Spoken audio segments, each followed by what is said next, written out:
السلام عليكم، لاباس عليكم بخير؟ كي دايرين؟ كنتمنى ان شاء الله تكونوا بخير وعلى خير. رمضان مبارك سعيد لا يدخلوا علينا ان شاء الله بالصحه والسلامه والهنا وطول العمر والسلام الامه الاسلاميه اجمعين. ان شاء الله اليوم جيت نشارك معكم سلو اللي كيجي بنين وصحي وبطريقتي الخاصه، يعني طريقه متواضعه ديالي. كنتمنى ان شاء الله يا ربي ينال الاعجاب ديالكم هذا السوف ديال اليوم وتبارطاجيو مع الحباب والصحاب. ان شاء الله ندوزو على بركه الله المقادير بطبيعه الحال. كيف ما كتشوفوا هادو هما المقادير، يعني حاولت نبسط لكم ونوريكم كل حاجه بالتفصيل وكيفاش ينجح معكم ان شاء الله هاد السفوف. هنا كيف ما كتشوفوا عندي اول حاجه، هنايا عندي السوجه. عندي نص كيلو، جبت نص كيلو ديال السوجه وحمرتها في الفران وطحنتها مزيان حتى ولات بحال الغبره بودره. كتعرفوا ان السوجه صحيه 100%. قليل اللي كيديروها بالنسبه للدراري الصغار اللي ما كيبغوش ياكلوا بحال هكا السوف. هذا مزيان، هذا السوف يعني صحي ليهم 100% صراحه الله. انا كيعجبني السوف، كتعجبني الصغار، كيعجبني نعطيهم بحال هكا في رمضان ولا بلا من رمضان. هنا كيف ما تشوفوا عندي هنا نص كيلو ديال القمح كومبلي، يعني الدقيق كومبلي. انا خديت غير ديك الدقاقه، حيت النخاله، خديت الدقاقه حمرته مزيان حتى هو في قميله حتى تحمر. هنا عندي 450 ديال الزبده. حاول الزبده خليوها حتى تكون نوازيت، يعني ماشي تحرق ولكن يتحيد منها داك الباح، حيت هو اللي يخلي السفوف انهم يغملوا، يخلوا السلو يغمل. هنا عندي تقريبا كيلو الا ربع ديال الدقيق عادي الابيض، حمرته حتى هو. هنا عندي تقريبا شي 300 غرام ديال السكر الثقيل. انا ما درتش هنا العسل لان العسل كينشف سلو. هنا عندي معلقه كبيره ديال الكاكاو، هذه كتبقى اختياريه، اللي بغى يديرها، اللي مبغاش يديرها يعني كيبقى لك كامل الاختيار. انا كندير معلقه كبيره ديال الكاكاو. هنا عندي جوج معلقات كبار ديال القرفه، درت معاهم واحد الكوزه محكوكه. هنا عندي جوج معالق كبار ديال النافع وجوج معالق كبار ديال حبه حلاوه مطحونين، اكيد محمرين ومطحونين. هنا عندي انا هنا درت كيلو ديال اللوز، درت نص كيلو، حاولت حمرته يعني قليته وحمرته مزيان وطحنته حتى ولا بحال املو. هنا عندي تقريبا نص كيلو او هنا كيلو الا ربع، حيت قسمت خليت مطحون زلافه كبيره خليتها رابعه تقريبا ما مطحوناش، يعني غير محمر ومداير غير محمر. هنا عندي اللوز تا هو غير مهرمش. هنا عندي زلافه كبيره ديال إيلان، بعد تا هو ما حمرته وطحنته مزيان تا هو غبره بحال هكا بودره.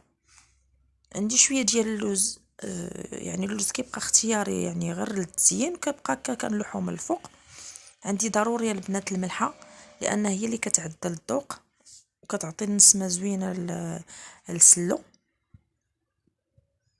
هادو هما المقادير ككل. ان شاء الله بقاو معايا، انا غنوريكم التفاصيل بشوي بشوي، غنوريكم بالضبط شنو درت.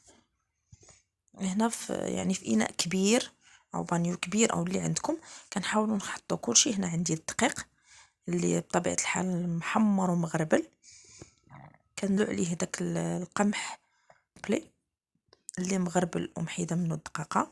الصوجه كذلك انها محمره هي ومطحونه. إلان حتى هو مطحون، حتى هو محمر ومطحون.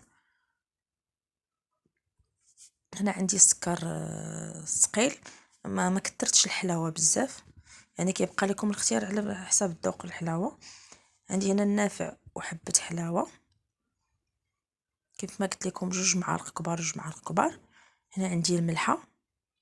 نسيت ما قلت لكم ان السكر ثقيل درت معاه مسكه حره. هنا عندي القرفه، تقريبا جوج معالق كبار ديال القرفه. هنا معلقه كبيره ديال الكاكاو.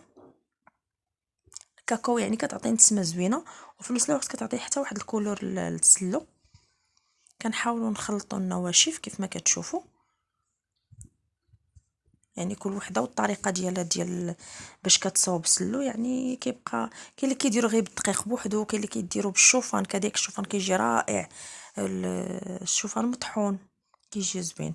هنا عندي الجنجلان اللي طحنته هو واللوز. الجنجلان هنايا راه حمرته البنات وطحنته مزيان. ديته عند داك الليمون العطريه، هو اللي طحنهم ليا مزيان، اللي كيعطي كيبقى كيطحن حتى كيخرج الزيت ديالو، هو اللي كتعطي ديك التعليكه كيساعدكم باش يجي داك التصفوف يجي معلك. هنا كنحاولوا ندخلوا كاع العناصر مع بعضها، يعني شويه بشويه. هنا كنزيدوا الزبده، يعني غير بشويه بشويه، ما كنكثروش بزاف. كاين اللي مبغاش دير الزبده كدير زيت الزيتون، يعني كيبقى لكم الاختيار، ولكن الزبده كتعطي واحد البنه زوينه ونكهه خاصه بالنسبه للسلو. كنحاولوا نمزجوا كلشي مع بعض. كيف ما شفتوا راه خلطت كلشي بخطا، عاد كنبدا نمعك شويه بشويه، عاد كنزلوا داك اللوز داك المهرمش اللي عندنا، وفي نفس الوقت كنديروا حتى داك الجنجلان باش ما يجيناش تاني يجينا سلو بحال التراب، بحال كتاكلوا الرمله، يعني كتاكلوا ملي كتدخلوا عليها كجنجلان يعني ما مطحونش بزاف. وكذلك اللوز مهرمش، يعني كتلقاو ديك شويه القرمشه كتلقاوها في الصفوف. كنبقاو نخدموا غير بشويه بشويه. هنا كما شفتوا عندي هنايا هذا الاناء يعني صغير، حاولت درته في اناء كبير باش ناخذ راحتي وباش نحاول انني ندخل العناصر كلها مع بعض، وفي نفس الوقت داك الصوف يعطيني يخرج ليا دوك الزيوت. محدكم نتوما كتخدموا كدلكوا بيديكم كيف ما كتشوفوا، ها نتوما كتخدموا دلكوا بيديكم محدو كيخرج داك الزيت، ديك العصاره كيخرجها، يعني داك الجنجلان وداك اللوز وداك الزبده كتحاول انها تخدم مع بعضها وكتخرج ليك الزيت وكيبدا يتعلق شويه بشويه. ها انتما تقريبا انا كنبقى كنحرك واحد شويه ونمشي نرتاح واحد شويه عاوتاني، ونعاود تاني نرجع عاوتاني كندلك واحد 5 دقائق ولا 10 دقائق، وهاهي غاديه حتى كيخرج داك النسمه ديالو وديك التعليكه كتخرج. هانتوما شفتوا بدا يعني بدا كيتعقد معايا بحال هكا شويه بشويه. وهنا البنات هذا هو الشكل النهائي.